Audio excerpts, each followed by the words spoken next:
waxaan u maleynayaa de madaxweynuhu wuxuu isleeyahay sagal jad baa ku soo saaraysa laakiin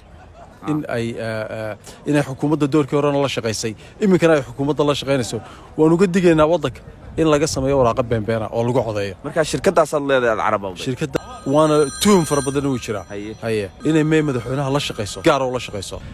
madaxweyne Muuse Biixi waxa looga fadhiyaa in doorasho xaq oo xalaal ah dhiga hadduu madaxweynuhu cid kale isku hadlaynayo oo kulmiye cid kale isku hadlaynayso wallahi inaan ma garanayo waxaan u maleynayaa de madaxweynuhu wuxuu isleeyahay sagal jad baa ku soo saaraysa Soomaad arag inay xukuumadda doorkii horena la shaqaysay iminkana ay xukuumadda la shaqaynayso waan uga digaynaa waddanka in laga sameeyo waraaqa beenbeena oo lagu codeeyo haye waana tuum fara badan uu jira inay madaxweynaha la shaqayso si gaar oo la shaqayso fariinta u dambeysay reer Gaabo diras maxay noqonaysaa reer Gaabo waxaan leeyahay madaxweynaha Muuse Biixi doorka waa sagootin weeyaan